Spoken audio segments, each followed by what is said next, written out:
मनोज जरांगे आज छगन भुजबळांच्या येवला मतदारसंघ दौऱ्यावर. येवल्यातील विविध गावांना जरांगे भेट देणार.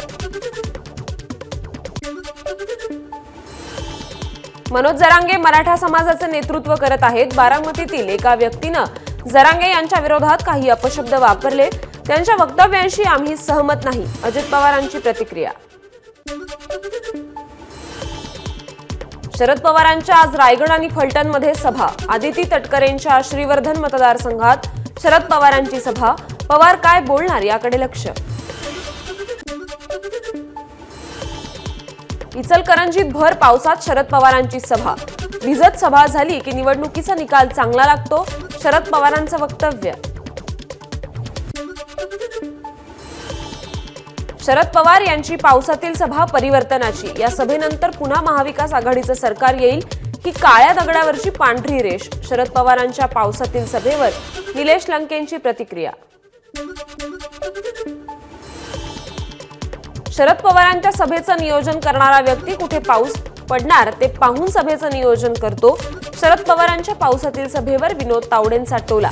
पावसात भिजले म्हणजे ती जागा जिंकतील हा पवारांचा भ्रम. तावडेंची टीका. पावसात सभा घेत असल्यानं शिराळ्यातून सत्यजित देशमुख निवडून येणारच. पावसात सभा घेणं शुभ संकेत असल्याचं काही नेत्यांचं म्हणणं. नाव न घेता देवेंद्र फडणवीसांचा शरद पवारांना टोला. देवेंद्र फडणवीस यांचं मानसिक संतुलन बिघडलंय. संजय राऊत यांची टीका. फडणवीसांचं राजकीय अस्तित्व संपत चाललंय म्हणून त्यांच्यावर मानसिक परिणाम झालाय. राऊतांचं वक्तव्य. लाडकी बहीण योजनेतून 1,500 रुपये देण्याला विरोध नाही, पण 1,500 रुपयांपेक्षा लाडक्या बहिणींना सुरक्षेची अधिक गरज. कोल्हापूर येथील चंदगड विधानसभा मतदारसंघातील सभेत शरद पवार यांचं वक्तव्य. ईडीच्या भीतीनं जे लोक आम्हाला सोडून गेले त्यांच्या फाईली भाजपनं बाजूला ठेवल्या. शरद पवारांची हसन मुश्रीफांवर टीका. तर यंदा हसन मुश्रीफांना पाडायचं म्हणजे पाडायचंच. पवारांचं आवाहन. पालघरमध्ये भाजप नेते रवींद्र चव्हाणांनी घेतली महायुतीच्या पदाधिकाऱ्यांची बैठक. प्रचाराचा आढावा घेत पदाधिकाऱ्यांना दिल्या सूचना. अमरावतीमध्ये बच्चू कडू यांच्या प्रहार जनशक्ती पक्षाला मोठा धक्का. प्रहारचे उमेदवार डॉक्टर सय्यद अब्रार यांचा काँग्रेसचे उमेदवार डॉक्टर सुनील देशमुख यांना पाठिंबा. नाशिकमध्ये भाजप आणि ठाकरेंच्या शिवसेनेच्या कार्यकर्त्यांमध्ये राडा. राड्यात एक जण जखमी तर एकाला अटक. पंकजा मुंडेंसोबत भाजप पदाधिकाऱ्यांची चर्चा.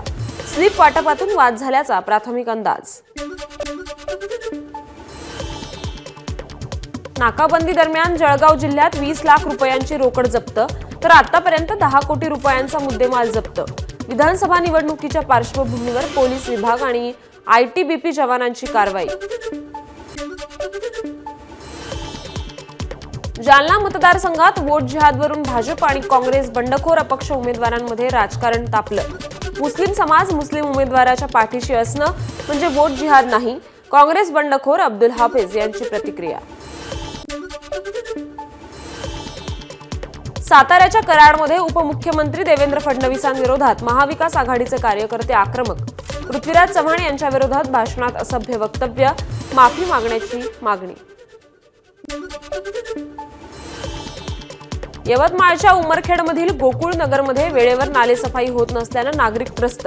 वारंवार तक्रार करूनही स्थानिक प्रशासन लक्ष देत नसल्याचा स्थानिकांचा आरोप.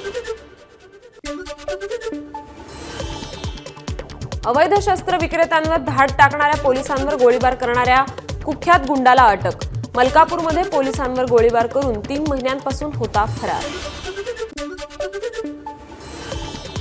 कणकवली बस स्थानकातील अपघात प्रकरण.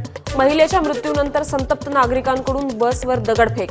महिलेच्या कुटुंबाला तात्काळ मदत द्यावी यासाठी ग्रामस्थांचा सर्वपक्षीय लोकांचा बसस्थानक आवारात ठिय्या.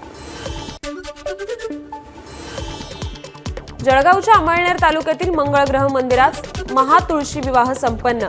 या विवाह सोहळ्याला हजारो भाविकांची उपस्थिती. यावेळी जमलेल्या सर्व भाविकांनी घेतली मतदानाचा हक्क बजावण्याची शपथ. पुण्यातील श्रीमंत दगडूशेठ हलवाई गणपती मंदिर लक्ष दिव्यांनी लखलखले। त्रिपुरारी पौर्णिमेनिमित्त बाप्पाला विविध पदार्थांचा अन्नकोट लावत दीपोत्सवाचं आयोजन।